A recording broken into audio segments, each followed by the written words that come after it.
سدرا اسماعیل اور آپ دیکھ رہے ہیں مسلمان ٹی۔ خبر شامل کرتے ہیں باجوڑ سے۔ ہمارے نمائندے کی رپورٹ کے مطابق باجوڑ سے قومی اسمبلی کے لیے امیدوار ریحان زیب نامعلوم افراد کی فائرنگ سے جاں بحق۔ پاکستان تحریک انصاف کی قومی اسمبلی کی امیدوار ریحان زیب پر فائرنگ کی شدید مذمت۔ فائرنگ کے نتیجے میں ریحان زیب کی جاں بحق ہونے پر نہایت رنج اور دکھ کا اظہار۔ تحریک انصاف کے امیدواران و عوامی اجتماعات کو مسلسل دہشت گرد کارروائیوں کا نشانہ بنایا جانا انتخابات کی ساکھ اور شفافیت پر بہت بڑا سوالیہ نشان ہے۔ سبی میں پی ٹی آئی کے انتخابی ریلی پر حملے کے بعد فائرنگ کے نتیجے میں ایک قومی اسمبلی امیدوار کے قتل کی ذمہ داری نااہل نگران حکومتوں پر عائد ہوتی ہے۔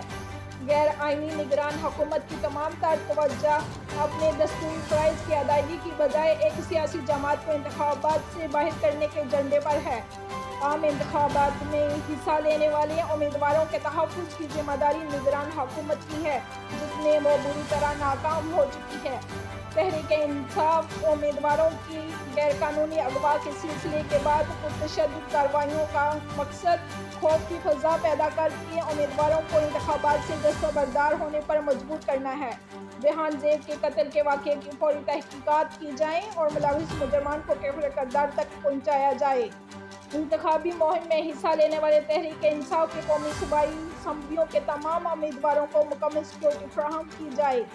الیکشن کمیشن اور عدلیہ ریحان زیب کے قتل سمیت Tehreek Insaf I am very impressed with the Prime Minister Imran Khan's vision for this country. I consider him as my best teacher and ideal.